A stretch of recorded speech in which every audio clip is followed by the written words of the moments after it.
beloved, Boss Mike Cervera.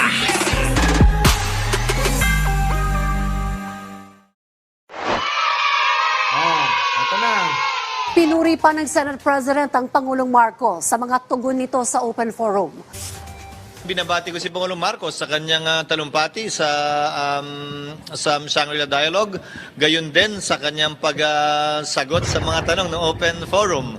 Nakaka-proud, ika nga, para sa sino mang Pilipinong mapanood ng ating Pangulo na nagbibigay ng talumpati tulad ng binigay niyang talumpati at mga kasagutan niya sa mga tanong na pinukol sa kanya mula sa iba't ibang sektor, mula sa iba't ibang bansa.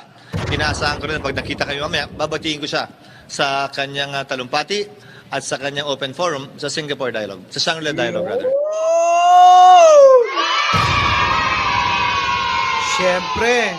Siyempre, aawayin na nila si Cheese. Siyempre, aawayin na nila yan. Oo. Bakit mo binabati si Pangulong Bongbong Marcos? Hoy! Magagalit ang mga tangat bobot nuknukan ng kamangmangan dyan. Yari ka, pag bumanat pa naman yung mga mangmang, at nuknukan ng mga kabobohan, abay, hindi mo alam kung saan nanggagaling yung katwiran. Saan, boss, galing yung katwiran? Abay, siyempre, galing yan sa katwiran ng mga nasa ilalim ng lupa. Bakit sa ilalim ng lupa? Siyempre, kapanalig nila yung Gino Diyos ni Kibuloy. Nasa ilalim ng lupa. Grabe sila, no? Ano ngayon? I-bash nyo na si Cheese. Ano?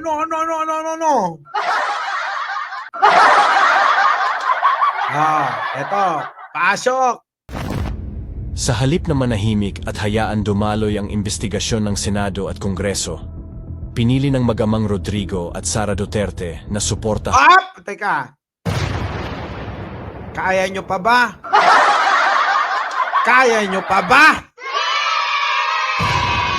Yung mag-ama na naman ng topic. Baka mamaya magpatiwakal kayo bigla dyan. Kasalanan pa namin, ha? Huwag naman sana, Pasok. Pinili ng mag-amang Rodrigo at Sara Duterte na suportahan ang most wanted ng FBI na si Pastor Apollo Quiboloy sa pamamagitan ng pagdalo sa prayer rally kuno para sa pastor. Si Digong hayaan na natin dahil tila may tama na sa pag-iisip marahil sa epekto ng fentanyl. Sakit naman nun. Hayaan na raw natin si Digong dahil malamang mayroon ng tama sa fentanyl. Sakit! Sabi nga ni Subiri, ang sakit! Ang sakit! Grabe! Ano pa? Pero itong si Sara, sayang. Bakit niya sinusuportahan si Quiboloy na may kasong child trafficking at rape? Bakit sinusuportahan nyo to? May kaso. Nang molestya ng mga kababaihan. Bakit nyo sinusuportahan? Sinusuportahan nyo kasi idol nyo? Nang mumolestya rin ba kayo ng mga bata? Pare-parehas ba kayo nang mumolestya? Hello. Ito ba ang klase ng gobyerno ni Sara kung magiging pangulo siya sa 2028? Hindi na nga. Hindi nga yan yung plano nila eh. Hindi yan yung plano nila na paabutin pa ng 2028. Ang plano nila, 2 taon pinakamatagal, si Pangulong Bongbong Marcos, aagawin na ni Sara. Sa pangunguna ni Gloria at ng tatay niya.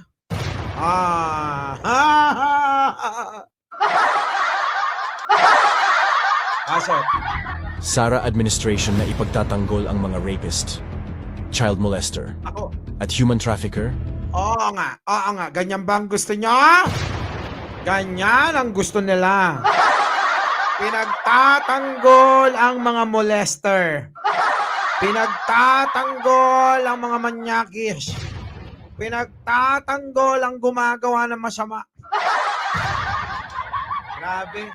Bigyan mo pa ng isang malupit. Kala nyo wala akong bala rito? Eto na. Tignan nyo naman itong ilang senador, tulad nila Robin Padilla, Bongo, Amy Marcos at Cynthia Villar. Oy, bakit sinama mo Manang ko? Hayaan na natin, sige. Hayaan na natin si Manang. Manang! Hayaan na namin ikaw dyan. Bahala ka sa buhay mo. Ayaw daw nila ipahuli si Pastor Kibuloy na isang sex offender at human trafficker dahil kaibigan daw nila si Kibuloy. Pero yung si Senyor Aguila na leader ng kulto sa Surigao, agad kinuha pagsipot sa Senado dahil child molester at sex offender din. Pero Oo nga, bakit naman si Senyor Aguila? Kayo talagang mga senador kayo. Naku, wag nyo nang iboboto yung mga yan, ha? Wag lang, ha? Wag nyo isasama si Manang. Si Manang Aimee, boto.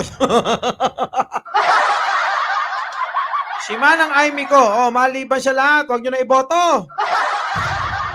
Oo, ha? Wag lang, wag lang.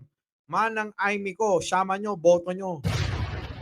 si Kibuloy exempted at bawal hulihin, pinapakita lang ninyo na bias kayo. Robin, Bongo, Amy at Cynthia Villar at saksakan ng bobo. Sayang. Sayang!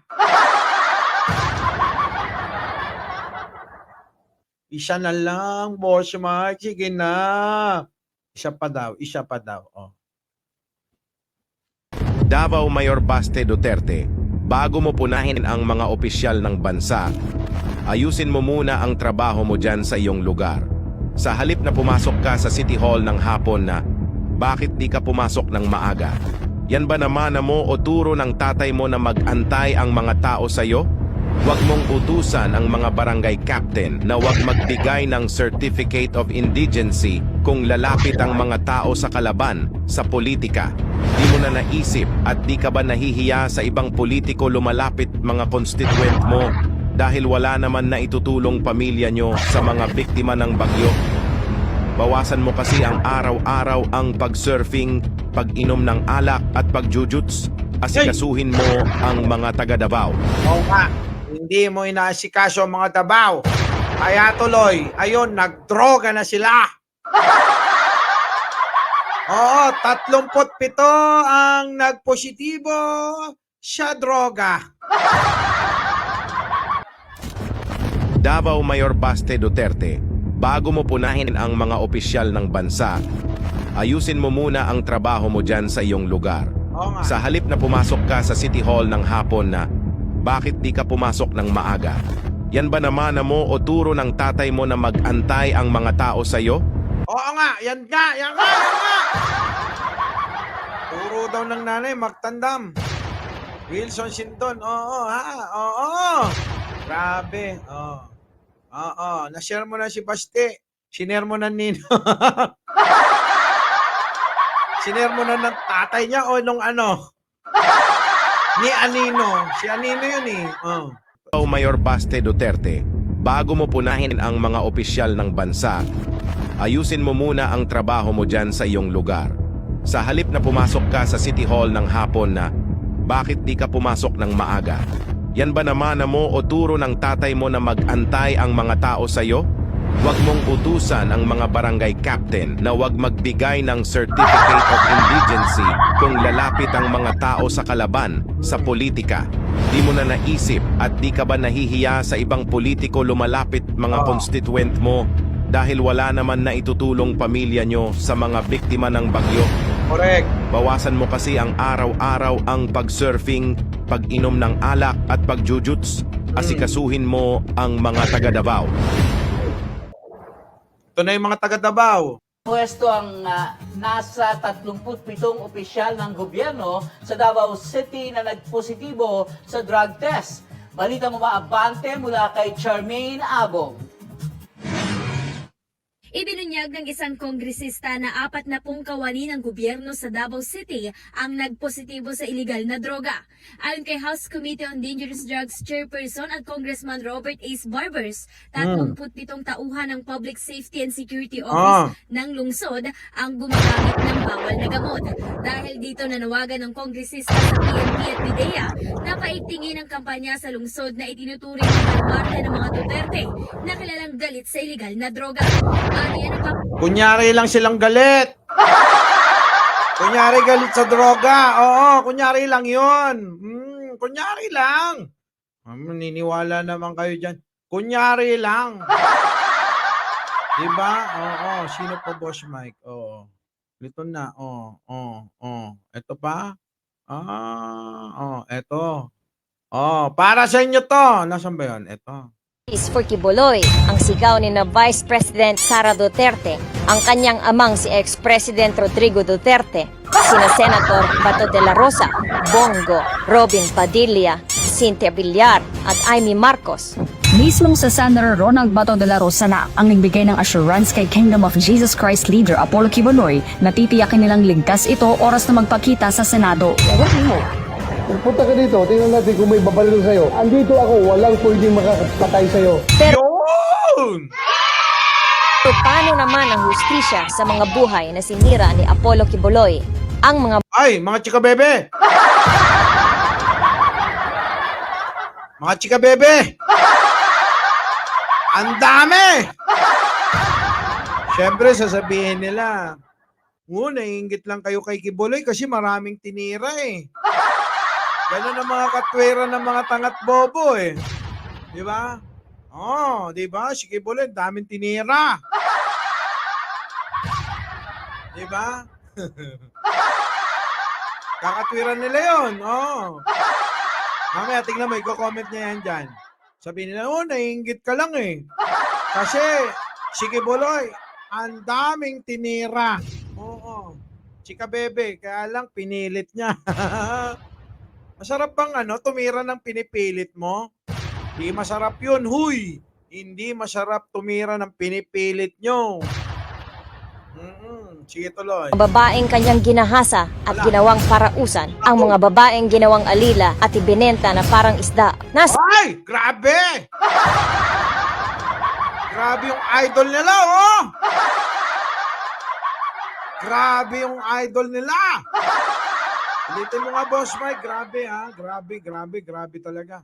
Dali, dito. Grabe, no? Lupit. Dito. Pasok. Pero paano naman ang hustisya sa mga buhay na sinira ni Apollo Quiboloy? Ang mga babaeng kanyang ginahasa at ginawang parausan, ang mga babaeng ginawang alila at ibinenta na parang isda. Nasaan ang hustisya? Nasaan ang hustisya? Siyempre, tinatago na nila. Siyempre, pinagtatakpan nila. Siyempre, mga tanga sila. Siyempre, mga bobo sila. Ang sigaw ng bayan, justice for the victims of Apollo Quiboloy. Hustisya para sa mga ginahasa. Hustisya para sa mga binenta. Hustisya para sa mga tanga. Isama nyo na yung mga nuknukan ng bobot mangmang. Grabe. Kasi dapat humingi rin ng hustisya sila. Click. Hingi rin kayo ng hustisya. Bakit, boss, maghingi ng hustisya yan? Siyempre dahil sa mga to, naging mangmang at bobot nuknukan ng mga tanga. Sila ang dapat yung sisihin kung bakit kayo naging tanga. Sila rin ang may sala kung bakit kayo naging bobo. Sila rin ang may salarin. Sila ang salarin kung bakit nalilipasan kayo ng gutom. Si Rapi Tulpo naman. Pagod na ako. Mami PR. Renacito Bihasa, shoutout po sa inyong lahat. Ay, nako. Wala. Alam nyo, unawain nyo na lang, Chris Ulo. Itong mga tangat bobo, kasi mga bobo nga eh. Wala lang kayong magagawa dyan. Okay? Tuloy mo pa, Boss Mike. Ikulong si Kibuloy. Ikulong. Kawawa naman, ikukulong pa. Kawawa naman. Nagtawag pa ng isang tanga. Tawagin nyo na lahat ng mga tanga. Yung tanga, bobo, at saka grupo ng nuknukan ng mangmang. Sa susunod, kita-kita tayong muli, ha? Mga bobo, tanga, nuknukan ng kamangmangan, yung grupo nyo, gustong-gusto namin dito. Paalala lang ha, huwag nyong kakalimutang i-share sa mga GC nyo. Di ba? Muli, ako po yon, Mike Cervera. Laging nagpapaalalang mahalin natin ang ating kapwa, pwera lang ang mga mangmang. Ay hindi, unawain na lang sila. Magandang umaga, magandang hapon at magandang gabi sa mandago ng mundo. Naroon kayo, syempre, magandang buhay na rin para sa ating lahat. Our beloved Boss Mike Cervera.